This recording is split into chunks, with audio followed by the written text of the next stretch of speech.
우리에게 주시는 하나님 말씀은 창세기 34장 30절부터 35장 1절까지 말씀을 봉독하겠습니다. 구약성경 53페이지에 있는 말씀입니다. 30절입니다. 야곱이 시므온과 레위에게 이르되 너희가 내게 화를 끼쳐 나로 하여금 이 땅의 주민 곧 가나안 족속과 브리스 족속에게 악취를 내게 하였도다. 나는 수가 적은즉 그들이 모여 나를 치고 나를 죽이리니 그러면 나와 내 집이 멸망하리라. 그들이 이르되 그가 우리 누이를 창녀같이 대우함이 옳으니이까.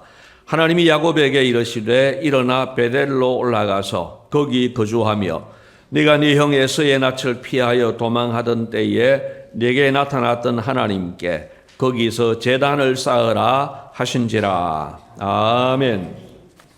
어느 교회 장로님께 들은 이야기입니다. 몇 년 전에 그 교회 담임 목사님에 대해 반대하는 교인들이 상당수가 있어서 목사님 목회가 많이 어려워졌던 그런 시기였습니다.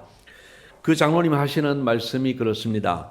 목사님, 우리 교회가 담임 목사님을 2번이나 사임시킨 교회입니다. 그때는 제가 몰랐지만은 이제는 아닙니다. 3번째 우리 교회가 그런 일이 일어나서는 안 된다고 생각을 합니다. 그래서 제가 할 수 있는 한 최선을 다해서 그런 사태는 일어나지 않도록 최선을 다하겠습니다. 그런 이야기를 해 주셨습니다. 그 장로님은 그 옛날에 있었던 2번의 아픈 경험을 큰 교훈으로 삼았습니다. 그래서 그런 각오로 많이 노력을 했고 또 그 하나님께서 은혜를 주셔서 그 교회가 지금은 평안을 되찾고 이렇게 평화로운 교회가 되어졌습니다. 참 잘하셨다는 생각을 지금도 하고 있습니다. 우리는 신앙생활을 하면서 어떤 경험들을 계기로 삼아서 하나님과 더 가까워질 필요가 있습니다. 야곱에게 있어서 베델은 정말 중요한 장소였습니다.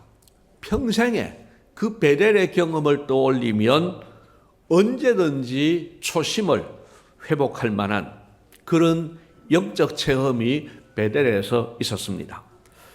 야곱에게 있어서 베델은 어떤 장소였습니까? 제가 지난 주일에 설교를 시작할 때에 2번 정도 하려고 했는데 말씀을 준비를 하다 보니까 한 번 더 해야 될 것 같습니다. 그래서 3번 이 말씀을 드리게 되는데 우선 지난주에 드린 말씀을 제목만 좀 말씀을 드리겠습니다. 첫째로 베델은 돌베개를 베고자 하던 야곱에게 하나님께서 나타나서 복을 약속하신 곳입니다.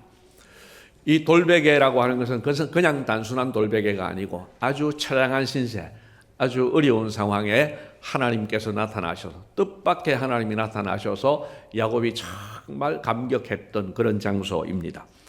두 번째로 베델은 그 감격으로 또 그 고백을 담아서 그곳의 이름을 베델이라고 이렇게 이름을 정하고 나중에 하나님께서 무사히 돌아오게 하시면 이곳에서 하나님께 제단을 쌓겠습니다. 그렇게 서원한 그런 장소였습니다. 세 번째로 베델은 하나님께서 20년 후에 약속을 잘 지켜주셨는데 그래서 하나님께서는 그 베델에서 야곱을 기다리셨지만 야곱은 그곳에 가지 않은 곳이 바로 베델입니다. 말하자면 하나님을 바람맞힌 그런 야곱입니다. 자, 지난주 여기까지 말씀을 드렸고요. 오늘 4번째 말씀을 드립니다. 베델은 야곱이 참담한 일을 당했으나 돌아갈 생각을 하지 않은 곳입니다. 하나님께서 기다리시는 약속의 장소에 가지 않았던 야곱은 자기가 좋아서 머물렀던 이 세겜 땅에서 생각지도 못했던 참담한 일을 당했습니다. 어떤 일을 당했습니까? 34장 2절을 보시면은 야곱의 딸 디나가 강간을 당했습니다. 성폭행을 당하는 것은 본인에게나 가족에게나 우리가 상상 못할 큰 고통이 되었을 것입니다. 설명은 생략하겠습니다. 그런데 야곱과 그 가족들에게는 이 딸의 성폭행 이상의 문제가 있었습니다. 어떤 문제가 있었느냐? 5절 말씀을 보시죠. 우리 5절 말씀을 같이 한번 읽겠습니다. 야곱이 그 딸 디나를 그가 더럽혔다 함을 들었으나 자기의 아들들이 들에서 목축함으로 그들이 돌아오기까지 잠잠하였고 그랬습니다. 말하자면 야곱은 지금 항의조차 못하는 상황이라는 겁니다. 왜 그렇습니까? 힘이 지배하던 세상입니다. 힘이 최고였던 시대입니다. 그런데 상대방은 힘이 있고 야곱은 지금 힘이 없는 겁니다. 2절 말씀을 다시 보면은 그 강간한 사람이 누구냐 하면은 이 세겜성의 추장인 세겜이라는 사람입니다. 세겜이 이름이 똑같아 가지고 헷갈릴 수 있습니다만 세겜이 지명이기도 하고 또 인명이기도 합니다. 그래서 그 세겜성의 추장인 세겜이 지금 이 강간을 저지른 겁니다. 자, 세겜 사람들은 본토백입니다. 지금 성을 건축하고 성 안에서 머무는 사람들입니다. 그런데 야곱은 그 성 안에 있는 사람들로부터 밭을 사고 그래서 밖에서 장막을 짓고 사는 사람입니다. 이 떠다니는 사람입니다. 떠내기입니다. 그러니 힘이 비교가 되지 않습니다. 거기다가 성의 추장입니다. 법을 집행하는 사람입니다. 아무도 건드릴 수가 없습니다.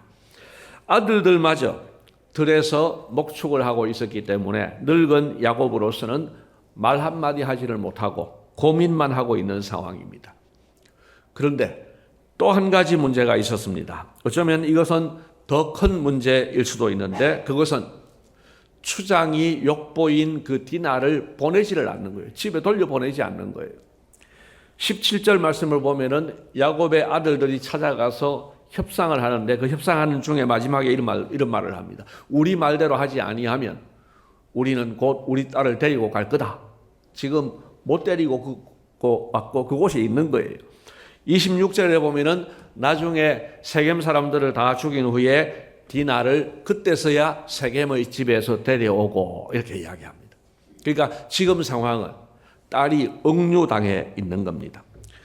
세겜성의 추장 세겜이 야곱의 딸 디나를 강간을 하고 그리고 성폭행 후에 돌려보내지 않은 채 지금 붙잡아 둔 채 결혼을 시켜달라고 요구를 하는 겁니다. 야곱 입장에서 생각해 보면은 딸이 성폭행 당한 것만 해도 억장이 무너지는데 딸을 집으로 데려올 수도 없습니다. 그렇다고 해서 가서 따지지도 못하는 그런 참담한 상황에서 지금 청혼을 받은 것입니다. 말이 청혼이지 이것은 사실은 딸을 지금 내놓으라는 것이죠. 딸을 빼앗기는 겁니다. 자, 이런 상황인데 야곱의 아들들이 더 큰 사고를 칩니다. 이 사람들은 젊지 않습니까? 이 사람들이 지금 화가 치밀어 오릅니다. 그래서 결혼을 원하는 상대방의 마음을 이용해서 복수를 시도합니다. 당신들이 할례를 받으면은 우리 동생 결혼시켜 줄게 하고 거짓 약속을 합니다. 그래서 그들이 할례를 받습니다. 일종의 포경 수술인데 그것을 받고 나니까 아프지요. 아프고 3일째 되는 날 아직은 아파서 꼼짝 못하고 있을 때 야곱의 아들들은 계획대로 기습 공격을 해 들어갑니다. 그리고 25절 말씀에 보면은 그 성읍의 남자는 다 죽입니다. 26절에 보니까 디나를 성폭행한 그 세겜과 또 그의 아버지 하모를 죽입니다. 그리고 27절부터 29절 사이에 보면은 그 성을 노략질을 했습니다. 짐승과 재물을 다 빼앗아오고 자녀와 여인들을 다 사로잡아 왔습니다. 피비린내 나는 복수를 한 것입니다.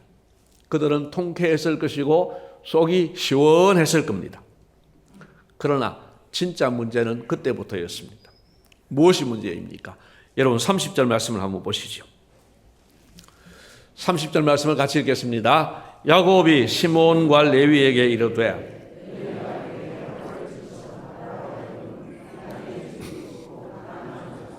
브리스 족속에게 악취를 내게 하였도다. 여기까지 보겠습니다. 여기 표현을 악취를 내게 하였도다 이렇게 표현을 하는데 말하자면은 이웃 성읍 사람들에게 우리가 공격당할 지금 빌미를 제공했다는 거죠. 여러분 세겜성만 있는 건 아니죠.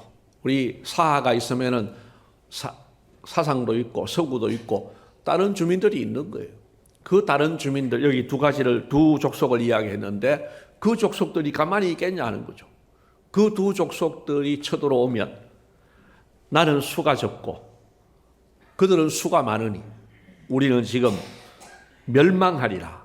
몰살당할 위기에 처했다는 것입니다. 이것은 야곱이 엄살을 부리는 것도 아니고 과장한 것도 아니고 실제로 지금 그런 일을 당할 위험에 처한 겁니다. 근데 여러분 여기서 중요합니다. 잘 보십시오. 야곱은 이 지경이 되어도 하나님을 찾지 않습니다. 여러분 32장에서 야곱은 에서를 만나기 전에 하나님을 간절히 찾았습니다. 그리고 33장에서 에서와의 화해가 이루어지고 나서 마음이 변하지요. 베델에 올라가지 않습니다. 그러나 33장 마지막에서 그래도 자기 딴에는 하나님께 예배를 했습니다. 그렇지만 34장에서 이런 큰 어려움을 당해도 그는 하나님을 찾지 않아요. 하나님과 약속했던 그 장소, 하나님께서 은혜 주셨던 그 베델에 올라갈 생각하지 않습니다. 여러분 야곱의 상태가 이상해 보이지 않습니까? 지금 이상한 거예요. 이것이 영적으로 잠자는 사람의 모습입니다. 이것이 영적으로 병든 사람의 모습이라는 거예요. 여러분 우리의 신앙생활에서도 가장 무서운 것 중에 하나는 영적인 무감각입니다.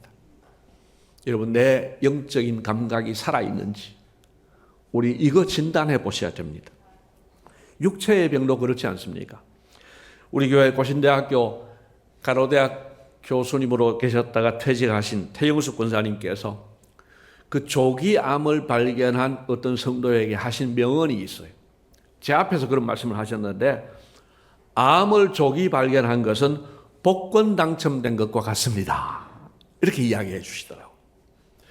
왜 그렇습니까? 조기에 치료가 가능하다는 거예요. 그 말씀대로 그분은 잘 치료를 받아서 10년이 지나도 지금 건강하게 잘 살고 계십니다. 그러나 뭐가 문제입니까? 아프지 않아서, 증상이 없어서, 말기암이 되었을 때는 상황이 달라집니다. 말기암이 되었을 때에는 고치기가 어려워집니다. 그래서 무감각, 무증상이 문제인 거예요. 증상이 없으니까, 건강한 것 같으니까, 내 속에 병이 자라고 있는데도 아무 증상이 없고 무감각하니까 병을 키우게 되는 거죠.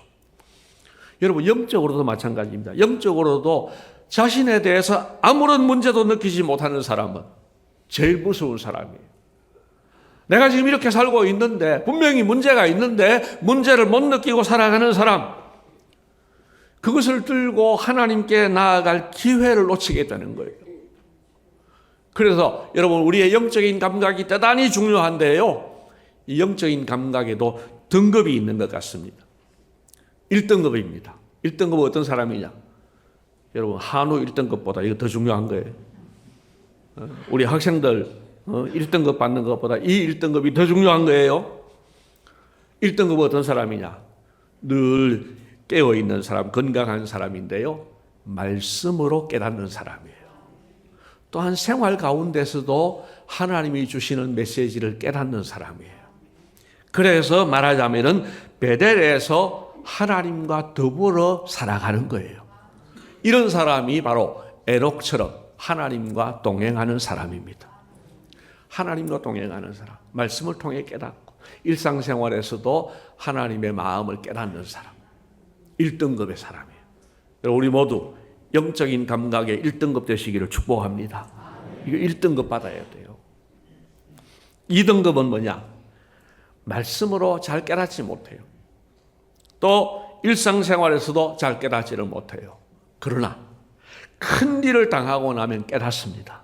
큰 일을 당하고 나면 내가 잘못했구나. 내가 지금 하나님께로 돌아가야 되는 거구나 하면서 자신의 베델로 올라가서 하나님, 제가 그동안에 잘못 살았어요 하면서 하나님을 찾을 수 있는 사람, 그리고 그 사람에게는 희망이 있는 거예요. 2등급이에요. 그리고 또 곁길로 간다 할지라도, 또 하나님 잊어버리고 산다 할지라도, 또 큰일 당하면 그래도 돌아올 수 있는 사람, 가능성이 있는 사람, 2등급이에요. 그런데 여러분 3등급은요 낙제 등급입니다. 어떤 사람이냐? 34장의 야곱 같은 사람입니다. 적어도 34장에서의 야곱은 이런 참담한 일을 당해도 하나님을 찾지 않습니다. 여러분, 이게 지금 제일 심각한 문제예요.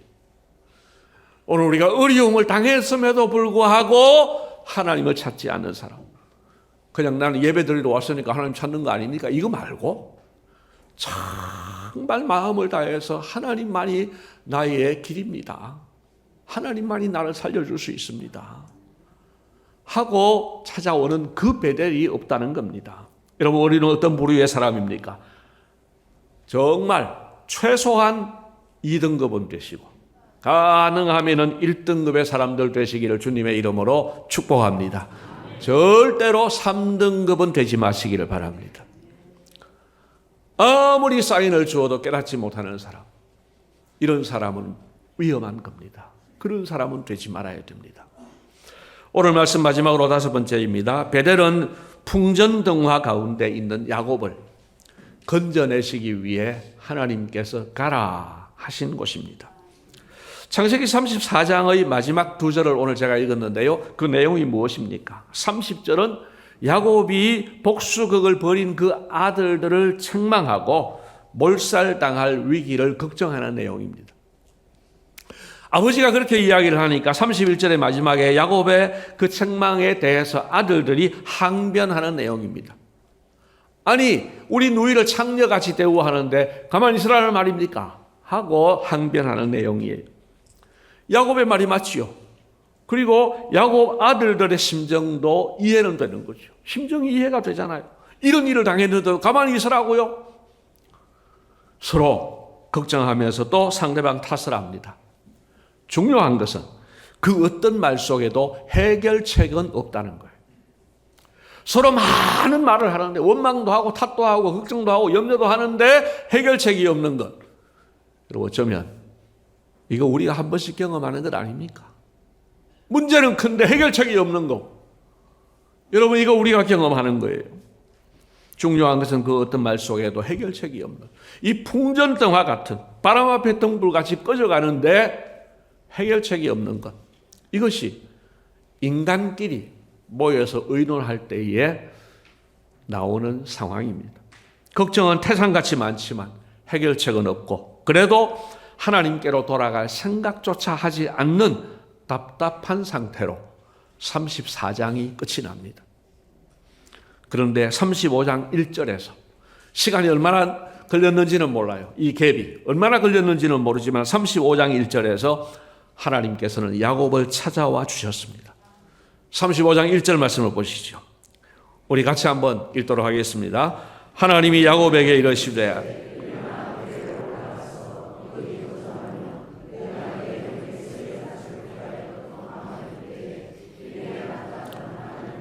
거기서 제단을 쌓으라 하신지라. 아멘. 여러분, 우리가 인생을 살면서 우리에게 고민이 많습니다만은 고민에도 등급이 있는 것 같아요. 가요 가사 중에 이런 가사가 있지요. 이리 갈까 저리 갈까 차라리 돌아갈까 뭐 이런 가사가 있더라고요. 저는 제목이 천안삼거리인 줄 알았더니만 이정표 없는 거리라 하더라고요. 고민이 되겠죠. 이리 갈까 저리 갈까 뭐 차라리 돌아갈까. 근데 이런 고민은요, 생각해보면 쉬운 고민이에요. 역으로 말하자면 이리 가도 별 문제 없고 저리 가도 별 문제 없고 차라리 돌아가도 별 문제 없는 거예요. 이런 고민은 쉬운 고민입니다. 근데 정말 어려운 고민은 뭐냐? 고난이도의 고민은 이렇게 해도 망하고 저렇게 해도 망하고 가만히 있으면 더 망하고, 여러분, 답이 없는 이런 상황이 우리에게 얼마나 많습니까? 아무리 궁리를 해도 해결이 없을 때 노답이라고 하지요. 그때가 심각한 것입니다. 야곱이 그런 상황에 처했는데 하나님께서 찾아오시고 이렇게 해결책을 주시니 얼마나 다행입니까? 여러분, 꼭 명심하실 것이 있습니다. 사람에게는 답이 없어도 하나님께는 답이 있습니다. 사람은 해결을 못해도 하나님께서는 해결을 하십니다. 여러분, 34장까지의 야곱을 생각해 보십시오. 지난주에 말씀드린 것처럼 긴 여정의 피곤함을 핑계로 숫곳이라는 곳에 머물렀습니다. 그리고 문명이 발달한 도시가 좋아서 세겜성 앞에 눌러 앉았습니다. 이 길은 다 야곱이 지금 베델로 올라가는 중간에 있는 도시들이었습니다. 세겜에서는 제단도 쌓고 하나님께 예배도 드렸습니다. 야곱의 선택이 현명해 보일 수도 있습니다. 별로 문제될 것이 없어 보일 수 있습니다. 그러나 이것은 사람의 생각입니다. 하나님의 생각은 그렇지 않았습니다. 하나님의 생각은 네가 약속했던 그 베델로 올라오너라 하는 것이 하나님의 생각이었습니다. 야곱이 자기 생각대로 세겜에 머물러 있었을 때의 그 결과는 참담함이었습니다. 딸이 강간을 당하고 억류되어 있습니다.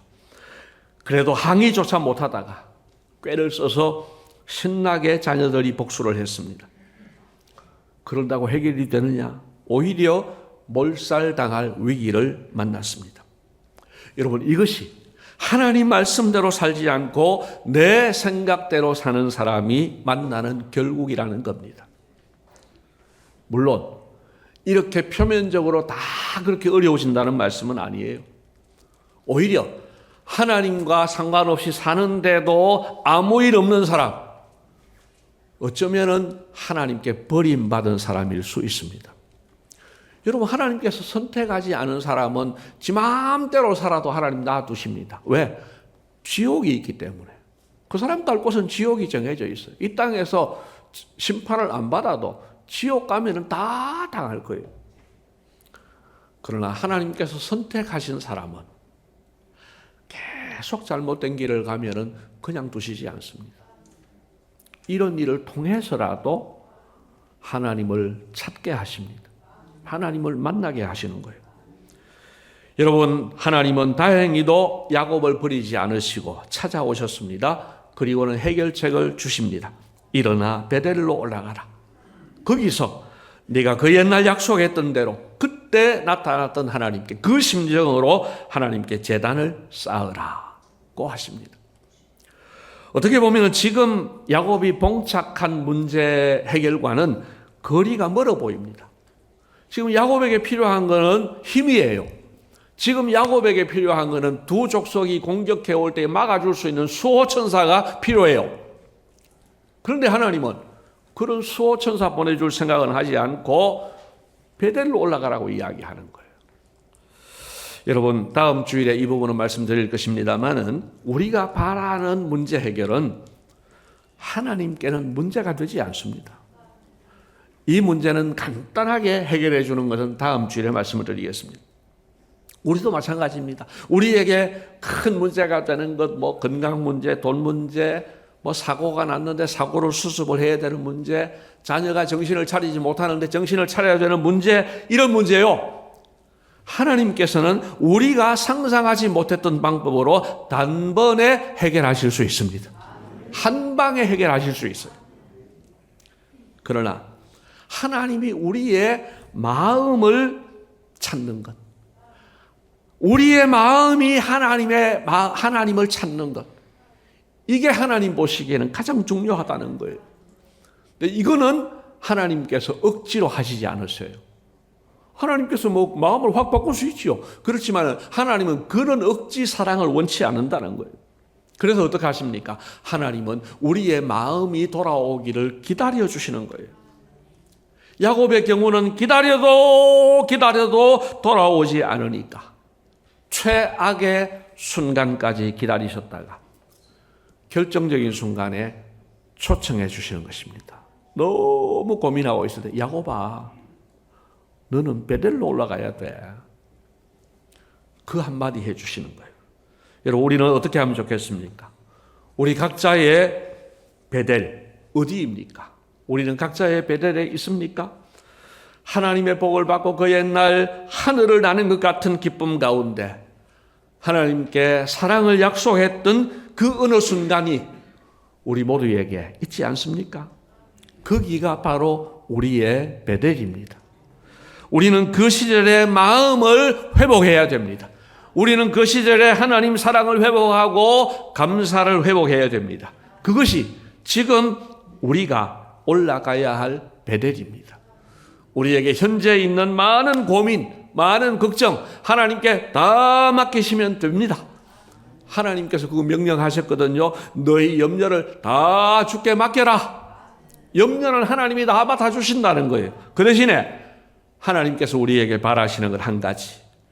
베델로 올라가서 옛날에 그 마음, 그 초심으로 하나님을 예배하라는 것입니다. 여러분, 내가 문제를 다 해결하는 것보다 얼마나 쉽습니까? 인생의 모든 무거운 짐은 내가 다 맡을 테니까 너는 나만 사랑하거라. 이것이 하나님의 초청입니다. 하나님의 이 초청에 대해서 여러분은 어떻게 하시겠습니까? 이것을 수락하시겠습니까? 이번에도 거절하시겠습니까? 못 들은 척 하시겠습니까? 수락하시겠습니까? 주님께서 사랑하시는 성도 여러분, 과거에 우리가 힘들고 어렵고 외롭고 지쳐 있을 때, 때로는 낭망하고 좌절해 있을 때 찾아오셨던 그 하나님을 이제 다시 만나기를 소원합니다. 이번 기도원 기도회를 놓치지 마시고, 이게 다는 아니지만 이 기도회를 계기로 삼고 이 기도회를 통해서 우리 각자가 나의 베델로 올라갈 수 있기를 주님의 이름으로 축복합니다.